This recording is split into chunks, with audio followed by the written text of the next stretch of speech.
qu'en plus tu mets ça avec de l'eau, donc c'est une bonne raison de boire de l'eau, quoi.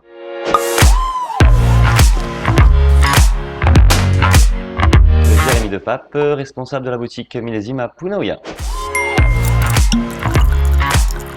Pas de préférence, ça dépend du moment. Blanc en journée, un petit peu plus de fraîcheur. Et le soir, un rouge avec un repas, ça peut être vraiment sympa, quoi. Avec un poisson cru style lait de coco, je partirais sur un pouilly fumé de chez Alphonse Mello, donc dans la Loire. Certes, un très gros classique, mais qu'est-ce que c'est bon. Pour pas manquer, je pense que je prendrais un Bibovino 3 litres de chez Jean-Paul Brun, une appellation Roncet. On est dans le Beaujolais, donc voilà, c'est de la fraîcheur, c'est du fruit. Et ça avec un petit plateau de charcuterie style speck fumé ou saucisson fenouil qui ira vraiment bien ensemble. Je pense que je partirais sur des choses comme ça. Je dois dire que le Ricard, je pense que c'est un de mes péchés mignons, notamment qu'en plus tu mets ça avec de l'eau, donc c'est une bonne raison de boire de l'eau, quoi. Oula, y a pas d'heure, y a pas d'heure pour l'apéro. Un bon muscadet à 9 h du matin, ça passe toujours pour commencer un week-end festif. Quelle question, un Ricard, comme j'ai dit, mon péché mignon.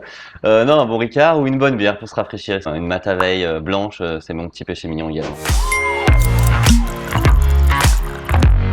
Je partirais clairement sur un rouge, assez facile à boire, voilà, un Gamay ou un Cabernet Franc, donc dans la Loire avec du Thierry Germain-les-Roches, ou dans le Beaujolais avec Morgon, la rue de Saint-Vincent de chez Devigne. Donc c'est des vins qui sont assez faciles à boire. Et puis on se mettrait à la Belle Étoile avec un petit POE, histoire de profiter un peu des Belles Étoiles. Ce sera un old fashion.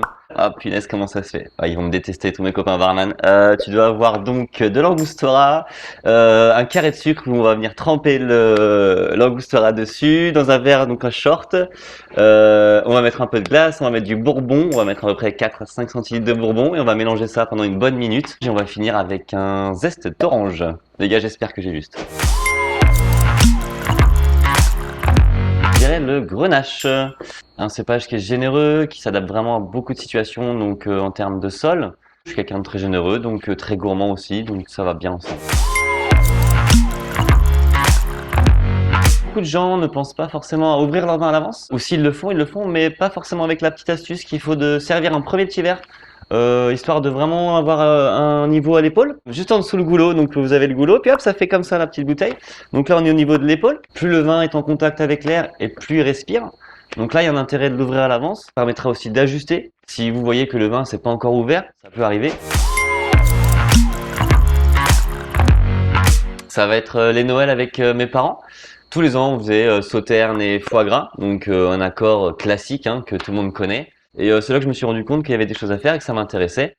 Et je me suis aussi rendu compte maintenant que c'était pas le meilleur des accords. Le foie gras c'est quand même quelque chose d'assez lourd. Donc par exemple un Gewürztraminer de chez Lorenz en demi-sec qui est bio passerait très bien avec un beau petit foie gras.